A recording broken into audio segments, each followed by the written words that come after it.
Corintios, capítulo 11.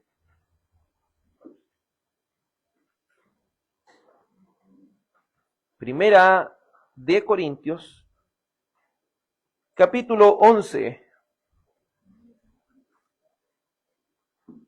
Y la pregunta que tiene este mensaje es, ¿te estás congregando para lo bueno?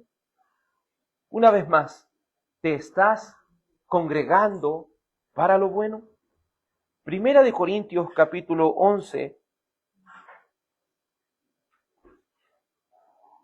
versículo 17. Primera de Corintios, capítulo 11, versículo 17 en adelante. Vamos a leer todos juntos en el nombre del Señor. Primera de Corintios 11, 17.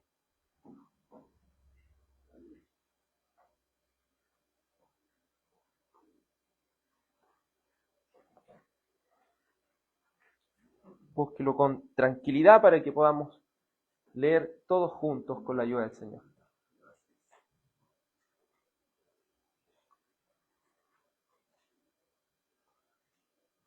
Primera de Corintios 11, 17.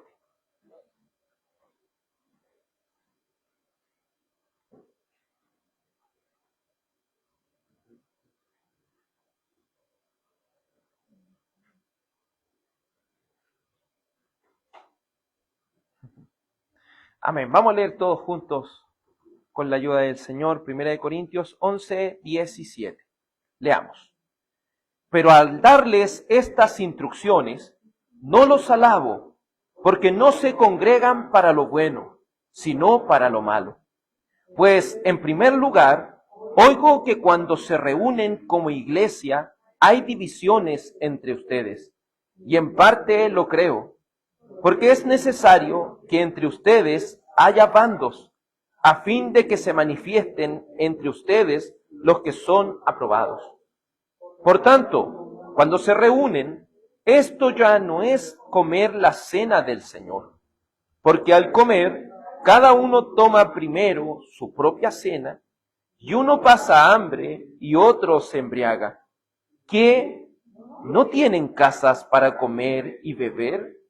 ¿O desprecian la iglesia de Dios y avergüenzan a los que nada tienen? ¿Qué les diré? ¿Los alabaré?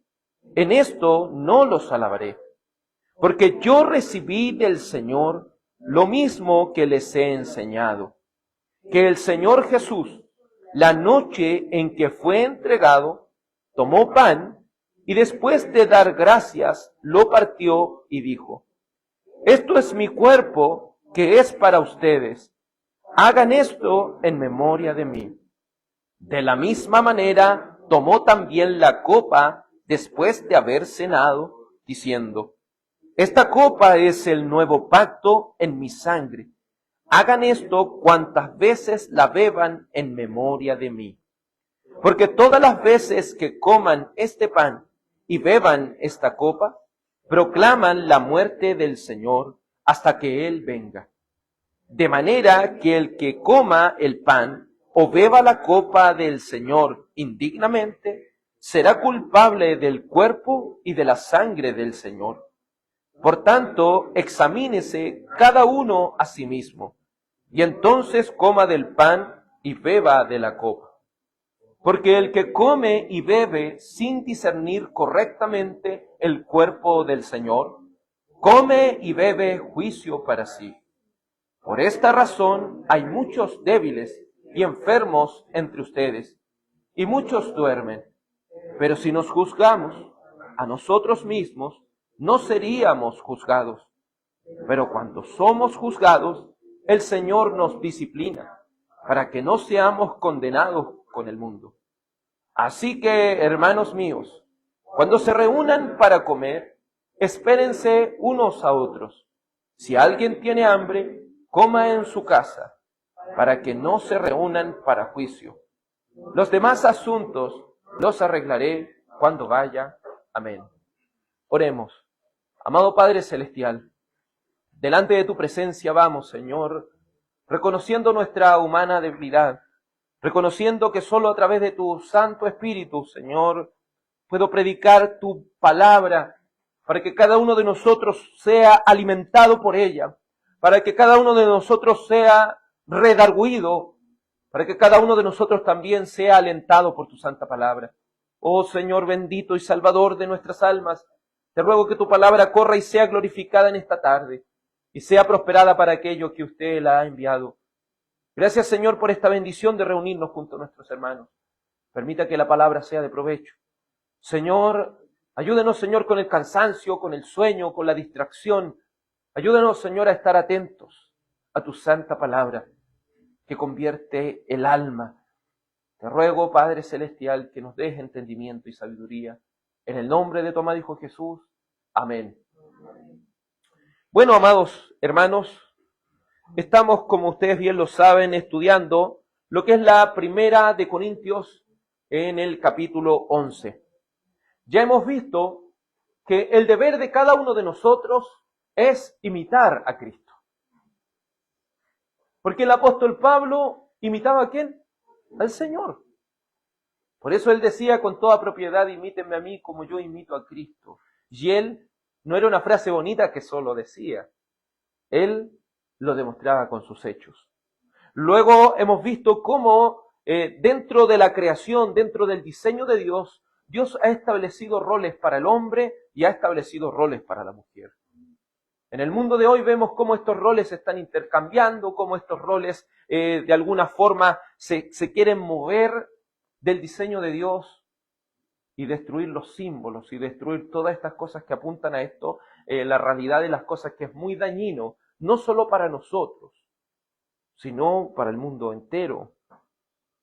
Y ahora el apóstol Pablo, si usted se fija en el capítulo 11, verso 2, dice, los alabo, porque se acuerdan de mí y guardan las tradiciones con firmeza, tal como se las entregué.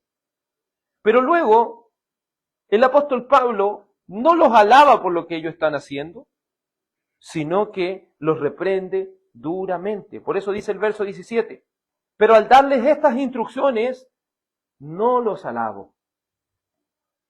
¿Y por qué no los alababa? ¿Por qué en este caso el apóstol tiene una reprensión para ellos? Porque estaban interfiriendo en algo que es de suma importancia, de vital importancia para nosotros como cristianos.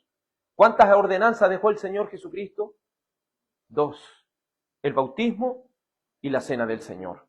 Solamente esas 2 ordenanzas, esos 2 sacramentos ha dejado el Señor. Pero lamentablemente estos corintios estaban haciendo de esos sacramentos, estaban distorsionándolos de acuerdo a su manera de vivir. Por eso la pregunta que te quiero decir hoy, ¿te estás congregando para lo bueno? ¿Has venido hoy para agradar a Dios? ¿O has venido para satisfacer tus necesidades? ¿O has venido solamente para buscar tu propio beneficio? Muchos el día de hoy se conforman con asistir a una iglesia. Por eso quiero hacerte la pregunta.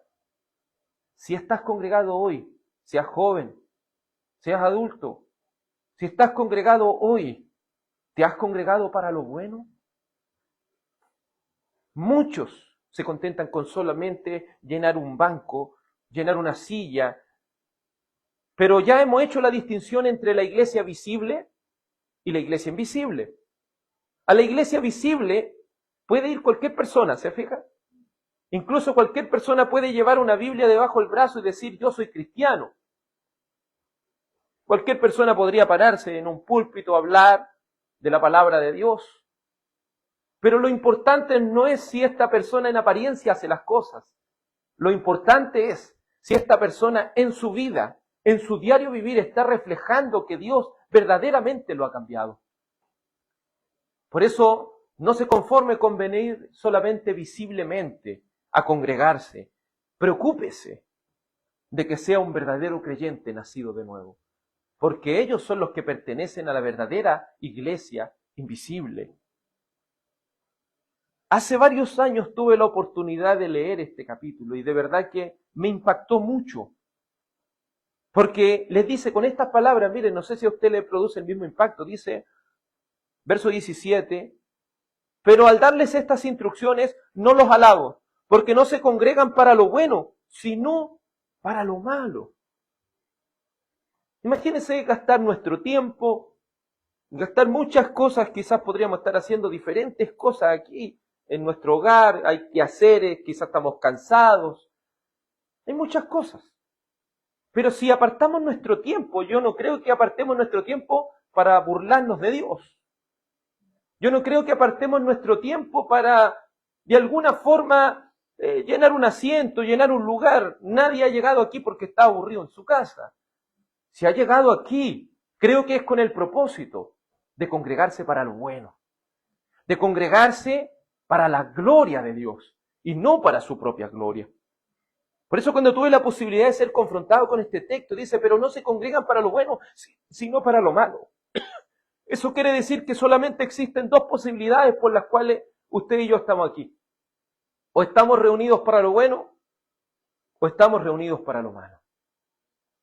Pero ¿cómo podemos definir eso?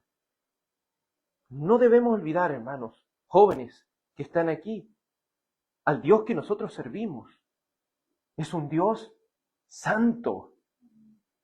Y no solo santo, dice Isaías capítulo 6, santo, santo, santo.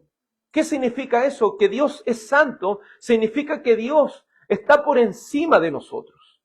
Significa que Él está apartado, Él es un Dios único. Todas aquellas personas que en algún momento en la palabra de Dios se acercaron a su santidad, sintieron que se iban a morir. ¿Y por qué? Porque la santidad de Dios es algo que nos aterra. Porque Él es purísimo, pero nosotros somos pecadores. Pero se fija, alguien que se reúne para lo peor no siente esa santidad de Dios, no tiene temor de Dios. Podría haber hecho muchas cosas antes de llegar a la reunión y hoy día llega aquí sin ningún remordimiento. Ese era el caso de los corintios. Se estaban reuniendo para lo peor. Pero ¿sabes cuáles fueron las consecuencias? Acompáñame a analizar y reflexionar sobre esta terrible, terrible situación. ¿Te estás congregando para lo bueno? Como le he dicho antes, hay dos formas de congregarse. Para lo bueno o para lo malo. Pero ¿qué es congregarse para lo bueno? ¿Qué es congregarse para lo malo? Son preguntas que nosotros nos realizamos.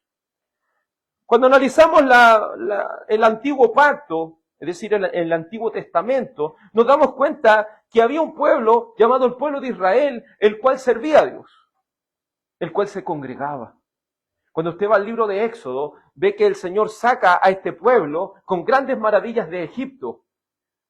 Luego de eso los lleva por el desierto hasta que se encuentran en ese lugar tan terrible, en Éxodo 20, en Sinaí. Sinaí era una montaña, como lo podríamos decir aquí, el Cerro Quillaiquén, donde el Señor en la cumbre les hablaba con voz audible al pueblo. ¿Y qué les dijo? En primer lugar les dijo que el que traspase los límites de ese monte va a morir inmediatamente. Porque el Señor podía decir, hasta aquí tú puedes llegar, si tú te acercas más, tú vas a morir. Y luego de eso empezó a decir los 10 mandamientos. No tendrás dioses ajenos delante de mí. Y sonaba unos terribles truenos. Sonaban un terrible sonido desde ese monte que hacía de manera estrepitosa la manera en la cual ellos escuchaban con temor y temblor a Dios. Ellos escuchan estos mandamientos y van y reciben, amados hermanos, lo que son las ordenanzas de cómo ellos han de servir y honrar a Dios. Reciben esta ordenanza, Dios les dice, así y así y así deben adorar. Pero sabe que era tanto la santidad de Dios que ellos le dijeron a Moisés, Moisés, háblanos tú. No queremos que nos hable Dios porque podemos morir. Piense por un momento lo que es congregarse ante la presencia de un Dios santo. Y de verdad que experimentará ese terror, porque Él es puro, Él es limpio y nosotros no. Pero ¿cómo pasa a nosotros como seres humanos el miedo? Dura harto, ¿no? El miedo pasa rápido. El pueblo de Israel, después de haber recibido todos estos estatutos para conocer cómo han de adorar a Dios conforme a la ordenanza, en Éxodo 32 Moisés debe subir a ese monte Sinaí. Sube por 40 días y 40 noches a recibir la ley en 2 tablas. Estas 2 tablas no necesariamente están los 4 mandamientos y los 6 en la otra, sino en la antigüedad estas 2 tablas significan el pacto que Dios hace con el hombre y el pacto como se hacía en aquellos días. ¿Se fija cuando uno va a firmar un contrato? Dicen, ¿cuántos papeles hay? 2 o 3. Porque uno queda para usted y otra copia queda para el mediador, si lo podemos decir. Y en este caso, eso representan esas 2 tablas. Los 10 mandamientos están en las 2 tablas, pero una queda para el pueblo y el otro para el mediador, que es Moisés. Y cuando antes que baje con esas tablas, el pueblo estaba en Éxodo 32, el pueblo estaba congregado y le decían al líder llamado Aarón, yo no sé lo que le pasó a Moisés, a lo mejor se murió, nosotros lo que necesitamos es adorar a Dios. Así que tomaron cada uno sus aretes, sus zarcillos, sus anillos, los fundieron y crearon un becerro y dijeron, este es el becerro que nos sacó de la tierra de Egipto. Este es el Dios que nos sacó. Cuando Moisés baja y ve esto, quiebra las tablas de la ley. ¿Y qué es lo que acontece cuando el pueblo se congregó para lo malo? Muerte, destrucción. Tan así que la palabra del Señor dice en Éxodo 32, 26, que Moisés separó la puerta del campamento y dijo, el que esté de parte del Señor, venga a mí. Y se juntaron los hijos de Leví y les dijo, póngase cada uno la espada sobre su muslo y pasen y repasen el campamento de la puerta y maten cada uno a su hermano, a su amigo y a su vecino. Es decir, la santidad de Dios es tan terrible que ellos debían matar a todos aquellos que no estaban sirviendo al Señor para bien. Qué tremendas lecciones nos deja la palabra de Dios. Y luego de Éxodo 32, dice la Escritura que murieron 3.000 personas. 3.000 personas murieron por estar congregándose para lo peor. Hermano, hoy día podemos ver iglesias llenas. Pero que algo esté lleno no necesariamente significa que se estén congregando para lo mejor. ¿Estamos adorando a Dios conforme a lo que Él ha establecido? Porque si no lo estamos haciendo, lamentablemente no lo estamos reuniendo para lo bueno, sino para lo malo.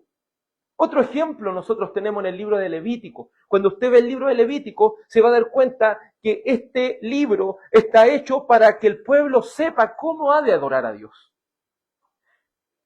Empieza a decir cómo deben ser los sacrificios, capítulo 1, cómo deben ser las que son las ofrendas, todas estas cosas, hasta que llega el capítulo 10 nuevamente.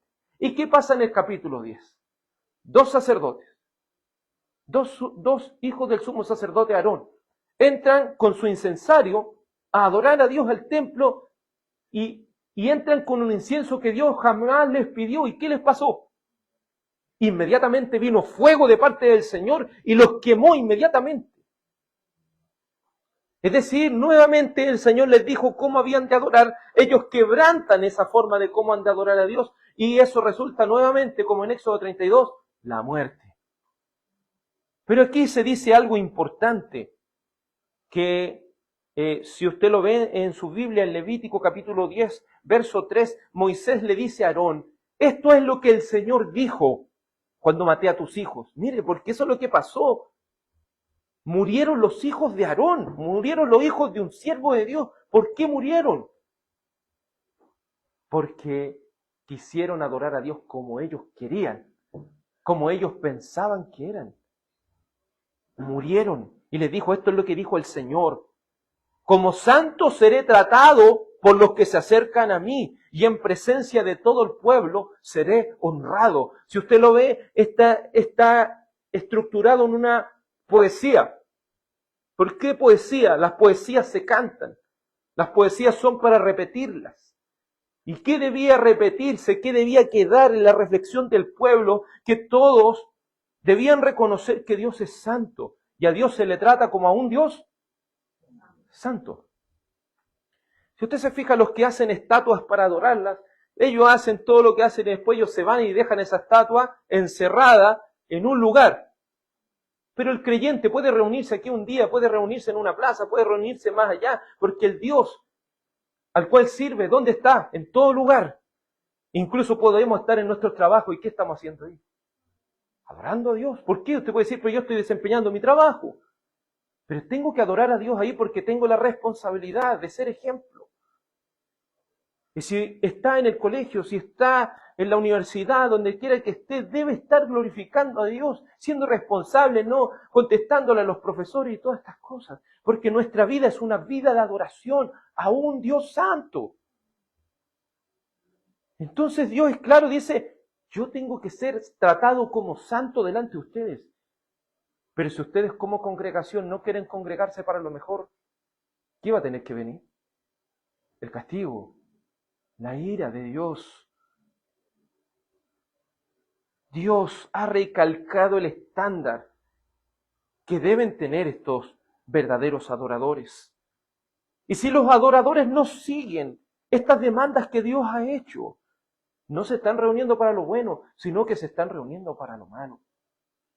También la palabra del Señor nos recuerda en Deuteronomio capítulo 6, versículo 5. Amarás al Señor tu Dios con todo, dice, con todo tu corazón, con toda tu alma y con toda tu fuerza. Entonces, ¿cómo se adora a Dios para bien? Se adora a Dios conforme la ordenanza y se adora a Dios de todo corazón. Es decir, no con parte del corazón, sino de todo corazón. ¿Quieres adorar a Dios? Si quieres adorar a Dios, no puedes adorarlo con parte de tu corazón. O lo adoras de todo corazón o no lo estás adorando. Es así de simple. Y no es alejado a lo que el Señor Jesucristo dijo en Juan 4:24. La hora viene y ahora es cuando los verdaderos adoradores adorarán al Padre. ¿Cómo? En espíritu y en verdad. ¿Es alejado lo que el antiguo pacto decía? No. Porque el antiguo pacto dice, amarás al Señor tu Dios. ¿Cómo debemos adorar al Señor? De todo corazón, es decir, en espíritu. ¿Qué es lo que es el espíritu? Nuestro corazón, nuestra alma, nuestra mente, nuestras fuerzas. Debemos adorarlo en verdad, debemos adorarlo con un corazón renovado. Pero no solo importa el corazón, sino que también importa la verdad. Me gusta mucho lo que dice Primera de Crónicas 15:13, donde ocurre otra muerte por no adorar a Dios como corresponde. David va a trasladar el arca del pacto y traslada esta arca del pacto, la traslada en un carro tirado por bueyes. ¿Y qué decía la ley de Dios? El arca no se traslada en un carro, el arca se traslada en los hombros. Porque es aquí donde sentimos el peso de lo que significa servir a Dios. Pero ellos, ¿qué es lo que hicieron? No, innovaron. ¿Para qué iba a mandar igual que las personas antiguas, siguiendo y adorando a Dios de esa forma? Pero Dios lo quería así. ¿Entienden? ¿No? Dios lo quería de esa forma. Y cuando hacemos lo contrario a lo que Dios demanda, ¿qué es lo que sucede? Va pasando el arca del pacto con ese carro tirado por bueyes, va pasando por una parte mala y el arca se va a caer de ese carro y viene un hombre llamado Usa y toca esa arca. ¿Y qué le pasa? Al tocarla muere inmediatamente. Porque la ley de Dios decía, nadie puede tocar esa arca. El arca se debe llevar en los hombros, cubierta, pero nunca se debe tocar. La palabra está llena de datos, de entregarnos y decirnos de que no solo debemos adorar a Dios de todo corazón, sino que debemos adorarlo según la ordenanza. Según la ordenanza. Usted podrá decir, ¿por qué cantamos solo salmos? Porque queremos cantar no conforme a nuestra imaginación, queremos cantar conforme, ¿qué cosa? Ordenanza. Porque quizás no tenemos instrumentos y estas cosas porque queremos adorar a Dios conforme a ordenanza. Y si Él lo ha establecido de esa forma, ¿quién somos nosotros para poder cambiar lo que Dios quiere? Pero eso no lo es todo. ¿Por qué debemos predicar? ¿Por qué debemos constantemente leer las Escrituras? Porque es parte de la adoración que Dios ha establecido. Y Cristo lo dijo, los verdaderos adoradores no van a adorar en Jerusalén, no van a adorar en el monte que ellos estaban en el desierto, van a adorar en espíritu y en verdad, donde quiera que se encuentren. Van a adorar a Dios, pero de corazón y conforme a su palabra. Pero si no leemos nunca la palabra, ¿podremos saber cómo hemos de adorar a Dios?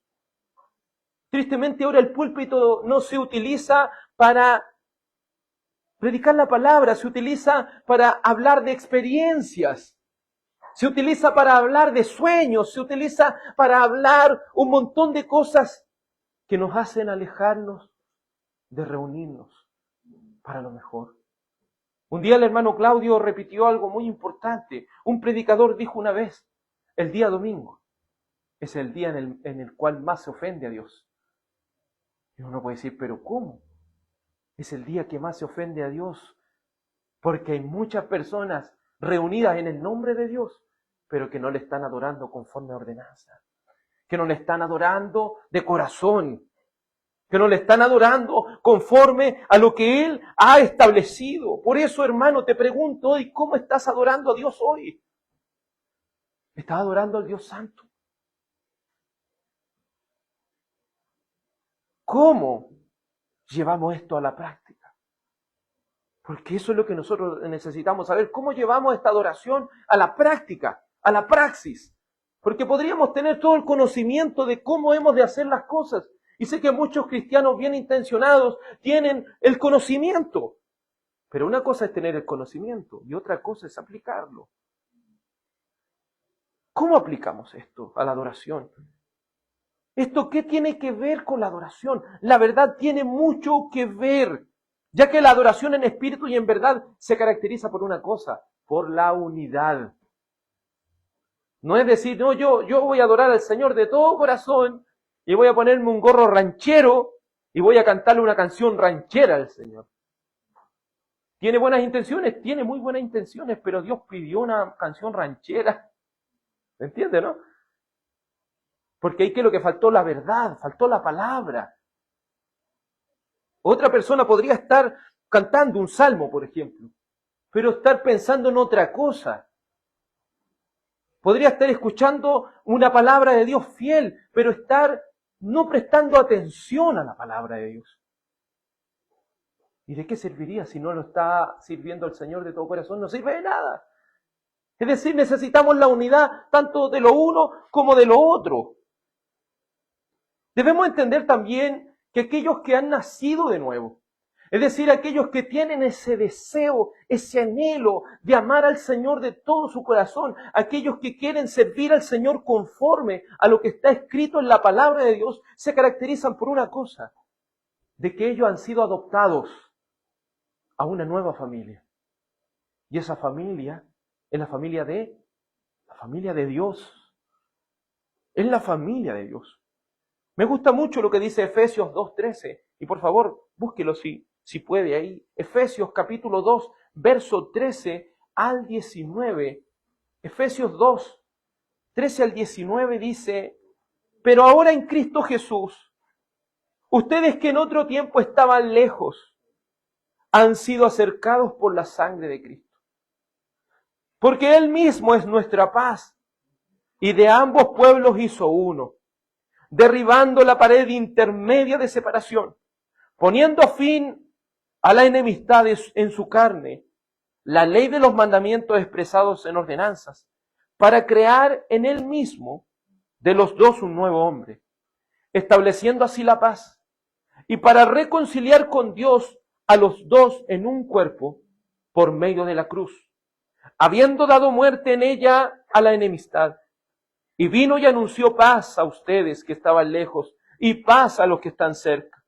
Por medio de Cristo, los unos y los otros tenemos nuestra entrada al Padre en un mismo espíritu. Así pues, ustedes ya no son extraños ni extranjeros, sino que son conciudadanos de los santos y son la familia de Dios. Ya no hay judío ni griego. Ya no hay al que es parte del pueblo y extranjero. Ya no hay hombre ni mujer. Ya no hay niño, ya somos todos una familia en Cristo. ¿Y por qué esta palabra en Cristo es tan importante? Porque todo aquel que nace de nuevo por el Espíritu Santo es unido ¿a quién? Es unido a Cristo. Por eso, Cristo, ¿cómo le llama a su iglesia? Su cuerpo. ¿Me entienden? La iglesia es llamada el cuerpo de Cristo. ¿Por qué? Porque estamos unidos a Cristo. ¿Y qué quiere decir esto? Es que, en primer lugar, no sé si se ha fijado que hay una rama de cristianos buscando en Israel como que fuera otro pueblo. Pero ¿qué dice la Escritura aquí? En el verso 15 dice, de ambos pueblos Él hizo uno. La iglesia de Dios es una. Quizás podemos estar reunidos en diferentes lugares, pero la iglesia de Dios es una. ¿Y está unida a quién? A Cristo. Entonces, ¿puede existir un cristiano que va a adorar solo en su casa? No. Porque Dios nos ha puesto ¿dónde?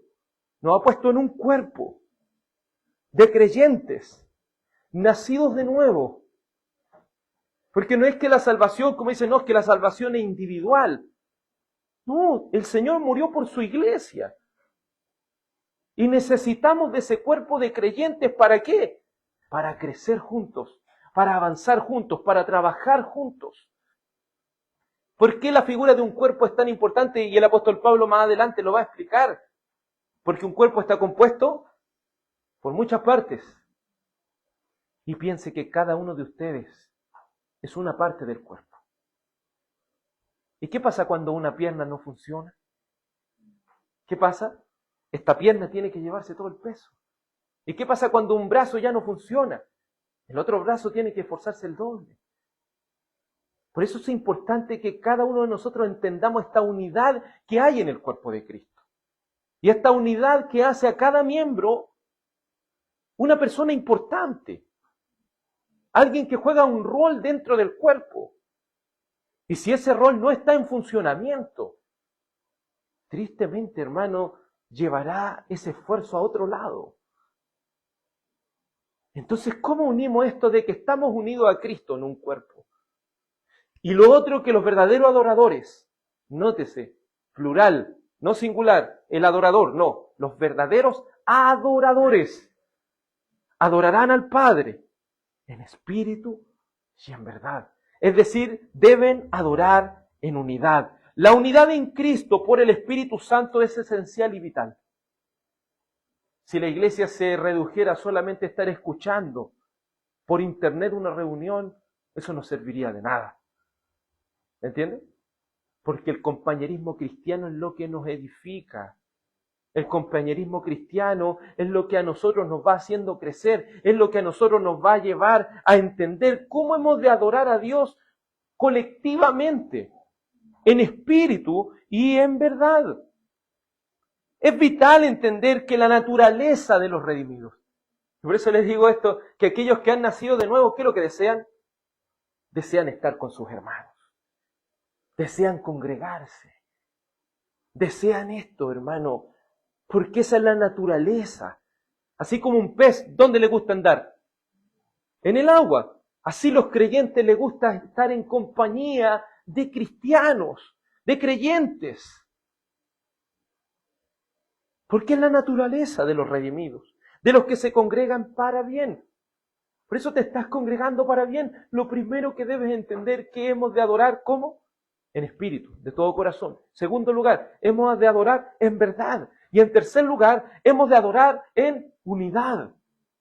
Eso lo puede ver usted en la misma iglesia. En el Nuevo Pacto, dice en Hechos 2:44, todos los que habían creído, ¿cómo estaban? Estaban juntos.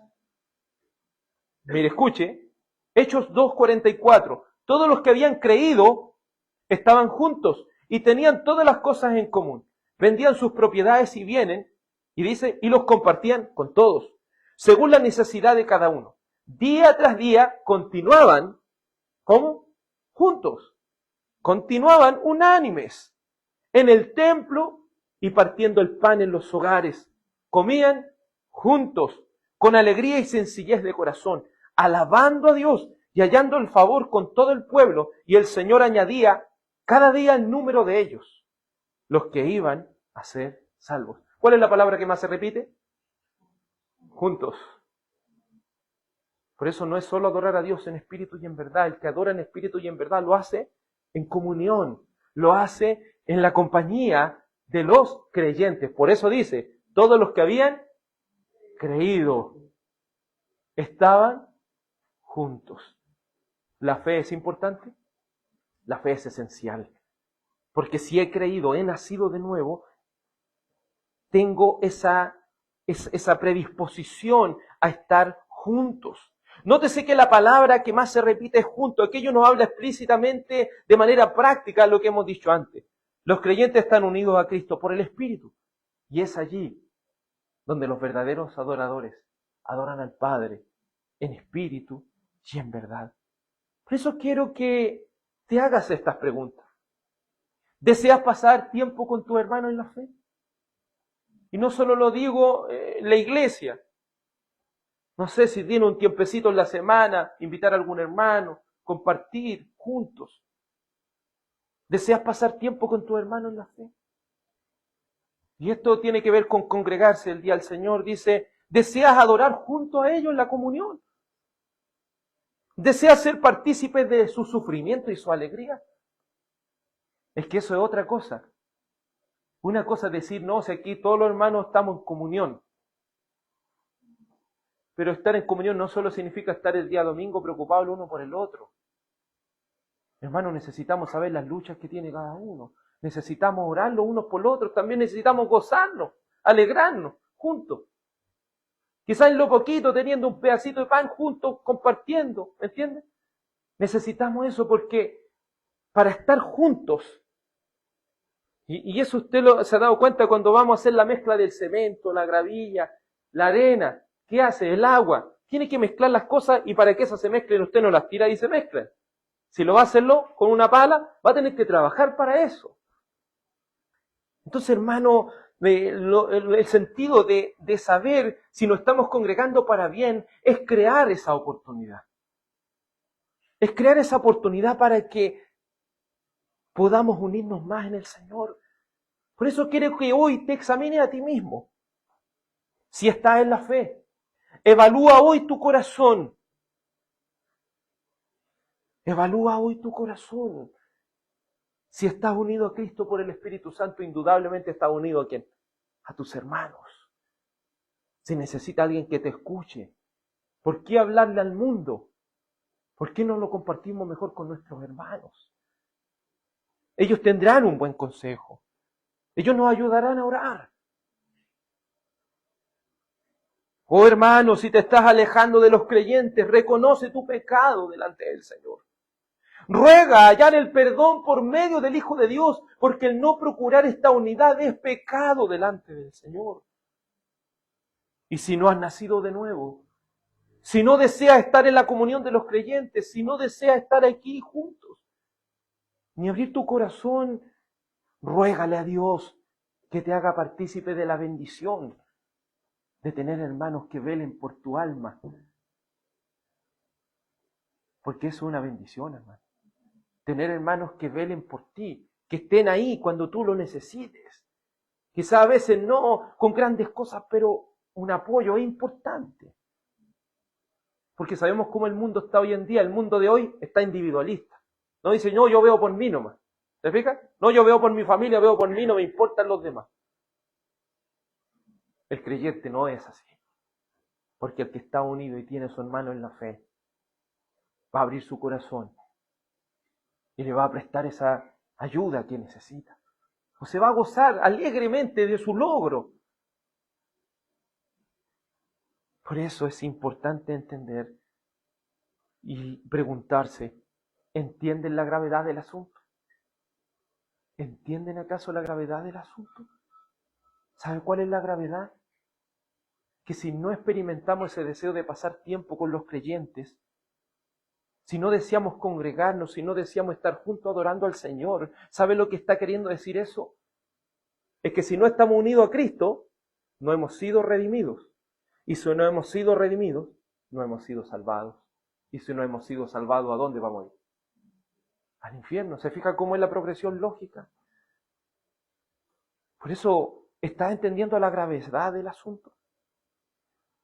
Sigamos, ¿qué es lo que pasa con Corintios? Ahora que ya tenemos un panorama, podemos analizar lo que dice 1 Corintios 11, verso 17, dice: pero al darles estas instrucciones no los alabo, porque no se congregan para lo bueno, sino para lo malo. Pues en primer lugar, oigo que cuando se reúnen como iglesias, ¿qué es lo que hay? Divisiones. Entre ustedes, y en parte lo creo. Entonces, ¿se fija lo que le está diciendo? Está hablando de adoración, pero ahora está diciendo: pero ustedes están haciendo algo malo. Están divididos. ¿Por qué? Los verdaderos adoradores adoran al Padre en espíritu y en verdad, en unidad. ¿Pero ellos están en unidad? No, ellos estaban divididos. Y eso sí que es un pecado delante de los ojos de Dios. Sigamos. Dice verso 19. Porque es necesario que entre ustedes hayan bandos, a fin de que se manifiesten entre ustedes los que son aprobados. Por eso, amados, en el Señor esto es tan terrible.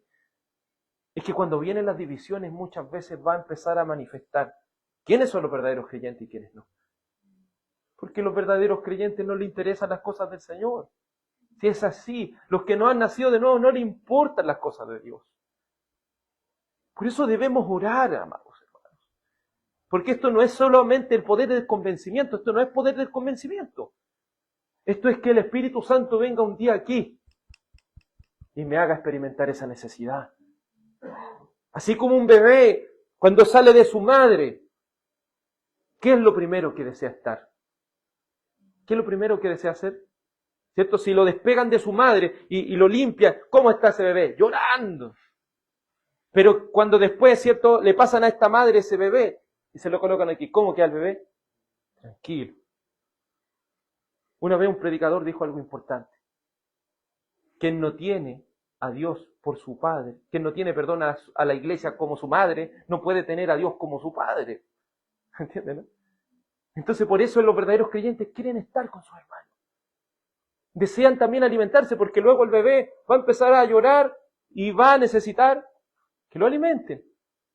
Así los creyentes cuando nacen de nuevo desean estar en comunión con los santos. Pero no solo eso, desean la palabra, desean alimentarse con la santa palabra de Dios, que es de edificación para su vida espiritual, que es de edificación para su alma.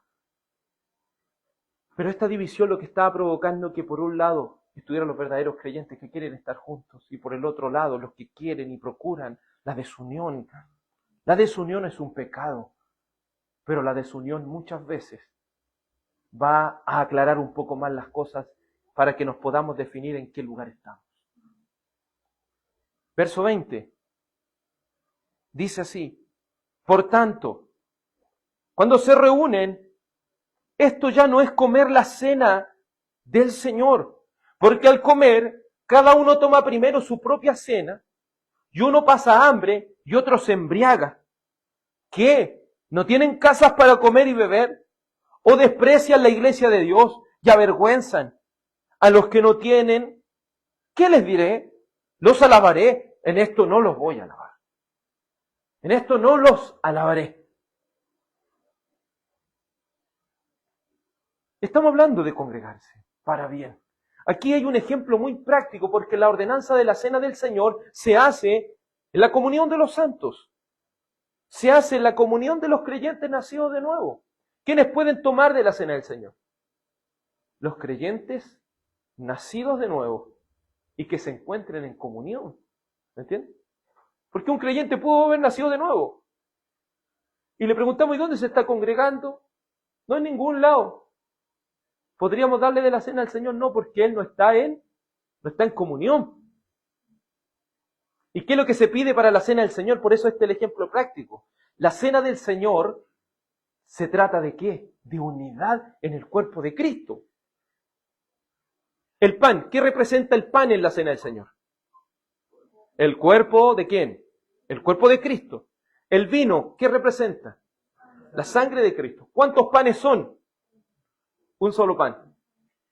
Un solo pan. Porque es un solo cuerpo. ¿Y cuántas copas son? Una sola copa. Porque esa sangre es de uno solo, Cristo. Y ese pan que está enterito así y se parte la cena del Señor, ¿qué se hace? Se parte. Y se da a cada miembro. ¿Por qué? Porque nos enseña y nos recuerda que nosotros no estamos separados de la comunión. Estamos en la comunión. Estamos en el cuerpo de Cristo. Hemos sido participantes de un solo cuerpo.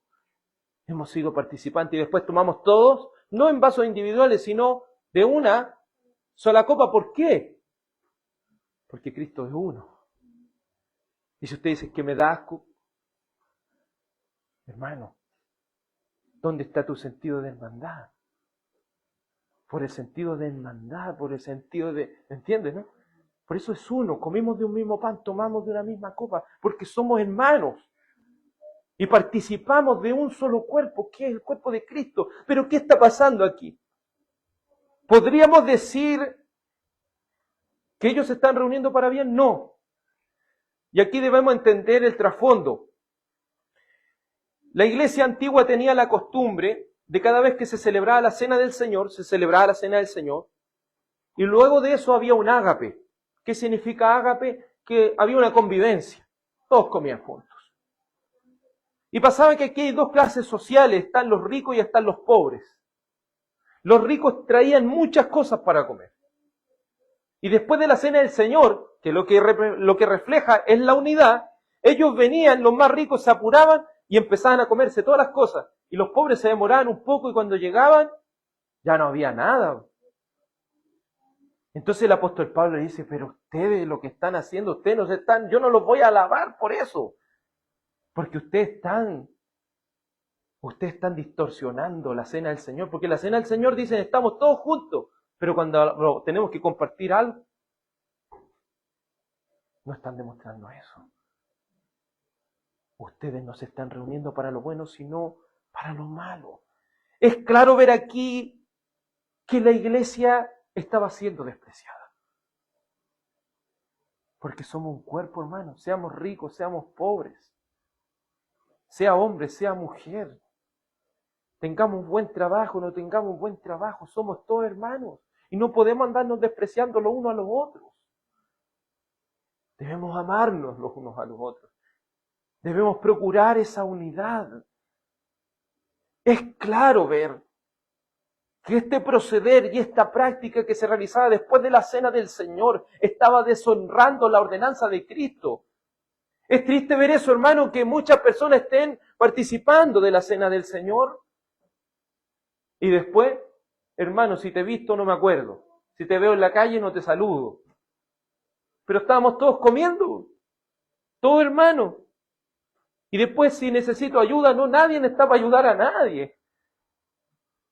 Entonces, claro, podríamos criticar aquí a los corintios, podríamos criticarlos de alguna forma y decir, mire lo que hacían, pero ¿cómo está nuestro sentido de hermandad?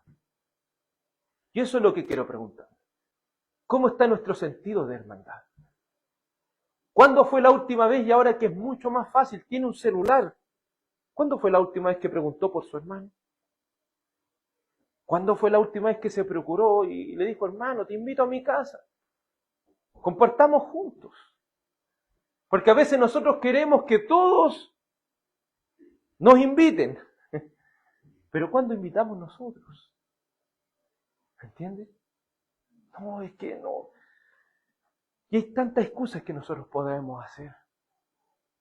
Pero es importante, hermano, que sintamos esa necesidad de ir y que sea visitar al hermano, visitarlo. ¿Cómo está, hermano? Llamarlo por teléfono, ya si a veces no da los tiempos, llamarlo. ¿Cómo está? Mandarle un WhatsApp, algo. Preocuparse. Porque podríamos estar diciendo, mire los corintios lo que hacen, pero ¿qué estamos haciendo nosotros por nuestros hermanos? Esto nos lleva a reflexionar sobre la importancia de la unidad de la adoración. Y lo digo no en lo superficial, sino en lo práctico. Cuando te reúnes a cantar los salmos con tus hermanos en el culto público, ¿estás consciente de sus necesidades? No sé si cuando estamos cantando o estamos aquí reunidos, ¿estamos conscientes de las necesidades que tiene cada uno? ¿Estamos conscientes si debemos orar por algo? Y también lo veo del otro lado, estamos dispuestos a reconocer y decir, hermano, ora por mí. Ora por este aspecto de mi vida. ¿Estás dispuesto? Y por el otro lado, hermano, ¿estás preocupado? ¿Cuándo fue la última vez que oraste por tu hermano? Quiero preguntarle hoy, ¿cuándo fue la última vez que oraste por la persona que está aquí al lado suyo?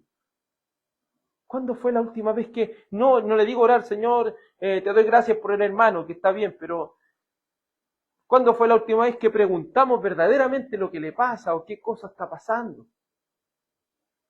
¿Entiendes? Y esto nos llega a todos porque todos, de algún aspecto, estamos fallando al Señor. ¿Cuándo fue la última vez que usaste tu tiempo para visitarlo? Tomaste la iniciativa de conocerlos más, porque la unidad no es algo que viene con una varita mágica. La unidad es una iniciativa que debemos tomar cada uno de nosotros. ¿Entiendes? Para generar esa unidad no podemos decir, no, es que cuando me inviten yo lo voy a hacer. No, hermano, nosotros también debemos estar dispuestos a procurar esa unidad. Dios nos libre de buscar solo nuestro bien en la oración. A veces estamos orando y estamos diciendo, Señor, ayúdame en esto otro, pero cuando estamos diciendo, Señor, ayuda a mi hermano que está pasando por esto, Señor, ayuda a mi hermana que está pasando por esto, que las oraciones no se centren solo en nuestras necesidades, porque pertenecemos a un cuerpo. Es el cuerpo de Cristo. Dios nos libre de solo usar nuestro tiempo para nuestros quehaceres y no para las necesidades de nuestros hermanos.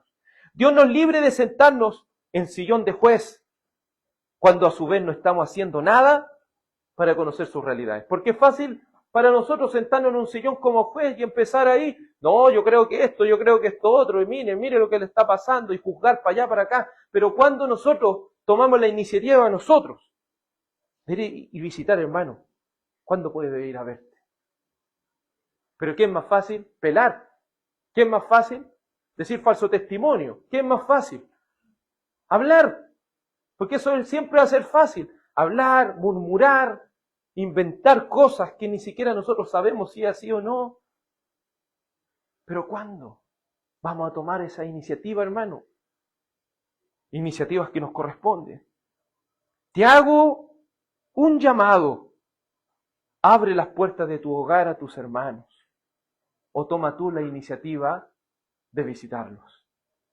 Te hago ese llamado, hermano. Abre las puertas de tu hogar para que tus hermanos te conozcan en tu intimidad también. Y también, hermano, está dispuesto a visitar a otros hermanos. Deja de centrarte en ti y en tus necesidades. Deja de buscar lo tuyo. Deja de esperar que otros hagan por ti lo que es tu responsabilidad. Es fácil mostrarnos unidos aquí en el culto. Es muy fácil. Pero cuán difícil es estar en una unidad real y genuina. Mientras estaba en República Dominicana hablando con unos pastores allá que estaban en un curso, le preguntaba, pastor, ¿cómo podemos encontrar más esa unidad? ¿Cómo podemos unirnos más como hermanos? ¿Cómo podemos hacer esa unidad? Y eso no basta con hacer, no sé, después de la reunión comamos algo juntos. Eso, si bien ayuda, no es lo vital. Lo vital es que nosotros tengamos ese roce. Y para tener ese roce, el consejo más práctico, abran las puertas de sus hogares. Estén dispuestos a conocerse, a sacrificar su tiempo. Es la única forma de conocernos los unos a los otros, porque esto es un proceso, conocerse, tener confianza, y luego abrimos el corazón. No vamos a ir con una pistola, dígame al tiro todas las cosas, que no. Tiene que haber un proceso de confianza, tiene que haber un proceso en el cual los veamos, nos conozcamos, y ahí nos vamos abriendo. Que Dios nos ayude, hermano. Recuerde que el apóstol Pablo había dicho en 1 Corintios 10:24, nadie busque lo suyo propio, sino lo del prójimo.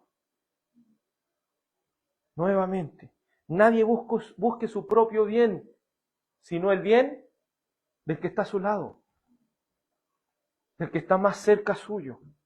Oh, que Dios nos ayude en su misericordia a unirnos más y más con nuestros hermanos, a querer más y más compartir con ellos, no solo nuestros alimentos, sino también nuestras preocupaciones y luchas, nuestras aflicciones.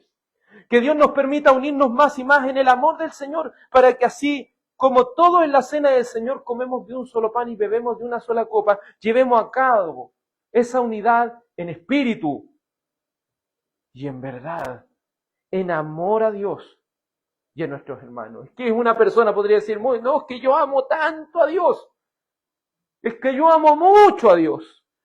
Pero la primera de Juan 4, verso 7 dice, amados, amémonos unos a otros, porque el amor es de Dios, y todo el que ama es nacido de Dios. ¿Y qué? Y conoce a Dios. El que no ama no conoce a Dios, porque Dios es amor.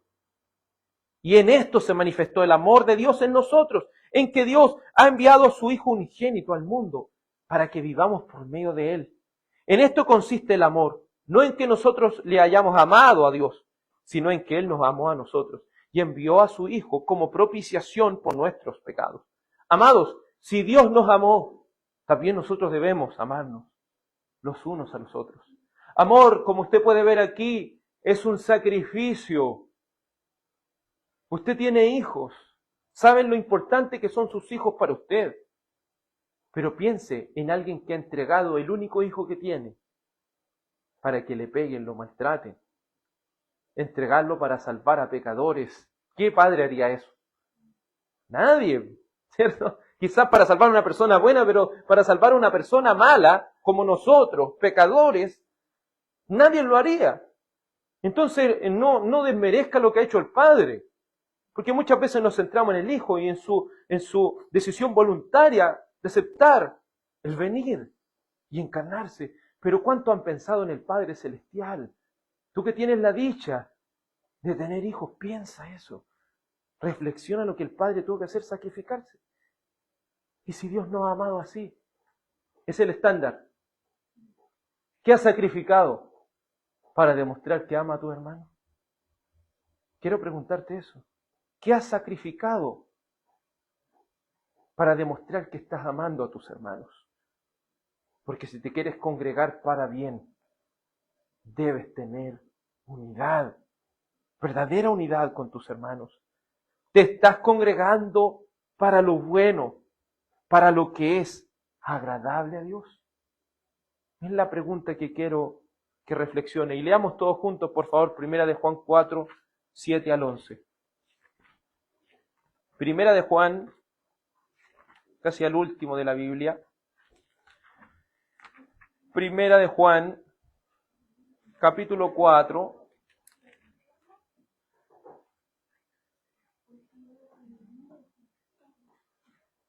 Primera de Juan 4, del 7 al 11, vamos a leer todos con solemnidad, con temor delante del Señor. Este precioso texto que nos recuerda y nos muestra cómo es congregarse para lo bueno, amando verdaderamente a nuestros hermanos. Primera de Juan 4, 7 al 11. Leamos todos juntos con voz clara, con respeto delante del Señor. Amén.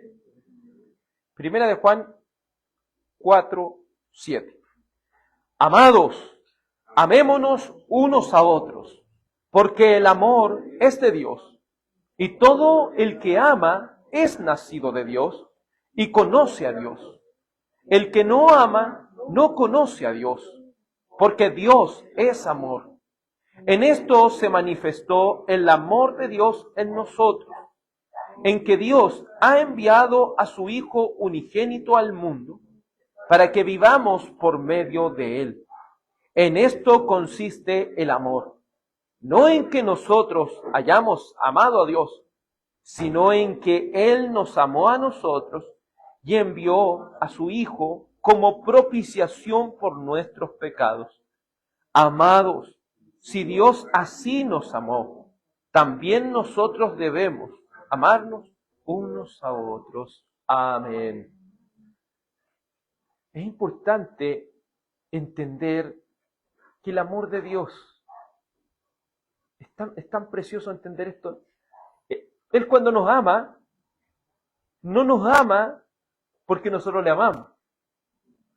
Él nos amó primero, aun cuando nosotros no le amábamos. Porque cuando nacemos en esta tierra no nacemos con ese deseo de amar a Dios. Nacemos pecaminosos con ese deseo de buscar el mundo y sus deseos y no acordamos de Dios solamente cuando estamos mal. Pero cuando una persona nace de nuevo, sale de ese estado de no amar a Dios y entra a un estado de amar a Dios. Y eso lo hace amar ¿a quién? A sus hermanos. Por eso vea eso, si el Señor le ha dado ese deseo de amar a sus hermanos, es porque usted ha nacido de nuevo. Si no lo experimenta y no está dispuesto a sacrificarse por su hermano, ruega a Dios de todo su corazón y de toda su alma que le permita nacer de nuevo para que experimente este maravilloso amor que Dios nos ha dado por medio de su Santo Hijo y esta maravillosa familia que Dios nos ha dado en Cristo Jesús. ¿Te estás congregando para lo bueno? ¿Para lo que es agradable a Dios? Quiero que reflexiones en esa pregunta. Oremos. Amado Padre Celestial, esta palabra nos ha dejado una gran responsabilidad a cada uno de nosotros que la hemos oído. Nunca podemos decir que estamos completos al decir que amamos a los hermanos. Podríamos hoy decir que amamos a Dios de todo nuestro corazón, de toda nuestra mente, de todas nuestras fuerzas. Pero sabemos que otra cosa es aplicarlo y practicarlo. Señor, ayúdanos a siempre procurar adorarte conforme a ese corazón renovado que tú nos has dado. A ese corazón renovado que tu Espíritu Santo nos ha dado cuando nos ha unido a Cristo, a su muerte, a su resurrección, a este cuerpo tan precioso llamado Iglesia. Padre Celestial, por amor de tu santo nombre, reconocemos nuestros pecados delante de ti. Reconocemos, Señor, que somos faltos y que necesitamos urgentemente, Señor, actuar, hacer, practicar, porque no son los oidores los justos delante de Dios, sino los hacedores de la palabra del Señor. Padre, ayúdanos, por amor de tu nombre, a experimentar un verdadero arrepentimiento, un cambio de actitud ante esta situación. Permita, Señor, que cada hermano esté dispuesto a abrir la puerta de sus hogares, de que cada hermano también y hermana esté dispuesto a visitar a otros hermanos para conocerlos más, tomar esa iniciativa, sacrificar tiempo, Señor, para estar junto a aquellos por los cuales tú has entregado tu vida, oh Hijo de Dios. Te ruego también por aquellos que no han nacido de nuevo, por aquellos que no sienten esta necesidad de congregarse en comunión, que no sienten esa necesidad, Dios amado, de estar junto a los hermanos, de estar sirviéndote, Señor, de amar tu palabra. Señor, te ruego que a su debido tiempo tu Espíritu Santo, Padre, sea llenando sus corazones, sus vidas, sus almas, para que te puedan servir de todo corazón, Señor, y estar dispuestos a amarnos los unos a los otros. Porque en esto conocerán de que son ustedes discípulos del Señor, en que se aman los unos a los otros, en que están dispuestos a sacrificarse los unos por los otros. Padre Celestial, ayúdanos.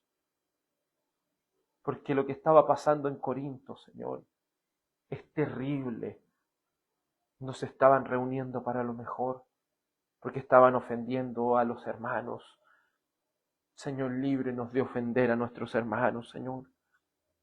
Y si lo hemos ofendido, queremos reconocer nuestro pecado delante de ti, Señor, y hallar el perdón por medio de tu Santo Hijo Jesús, y que tu Espíritu Santo nos lleve a no solo hablar, sino a aplicar lo que usted tenga que decirnos, Señor. Te ruego todo esto, Padre, en el nombre de tu amado Hijo Jesús, Amén y amén.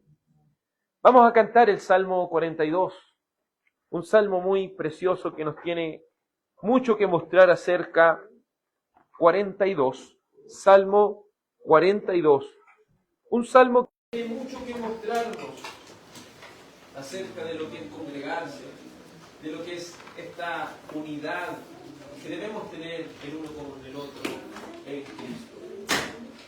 Salmo 42. Como suele por las fuentes. Cantemos de todo corazón al Señor este hermoso Salmo 42.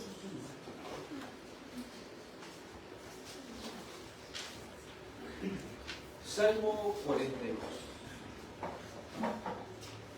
Como suele por las fuentes de aguas el ciervo brama, así mi alma, Dios potente, no cesa y declama.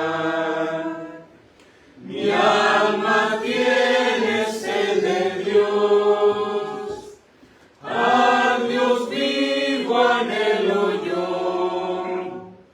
Cuando vendré y delante de Dios estaré presente, a mis lágrimas de día y de noche siempre son, mientras muchos porfían, dicen: ¿dónde está tu Dios? Cuando de todo esto yo me acuerdo y hago mención, en mi interior derramo el alma mía penado,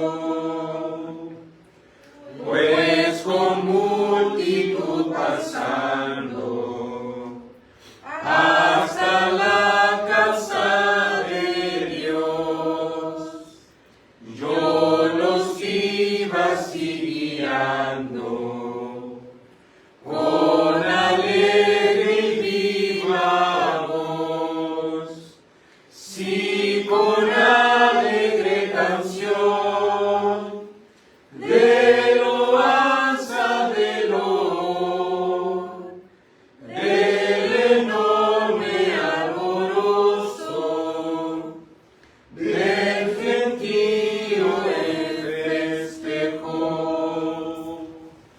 Porque te abates, alma, porque te turbas en mí. Espera a Dios en calma, pues aún he de seguir expresándole el honor y alabarlo en su honor por la salvación tan grande que de su presencia viene. Dios, mi Dios, en mi abatida, mi alma está con triste afán. Por tanto, si estoy con vida, de ti me he de acordar. Desde tierra de jornal, de monte pisar, un abismo a otro llama, a la voz de tus cascadas.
la cruel persecución hecha por los enemigos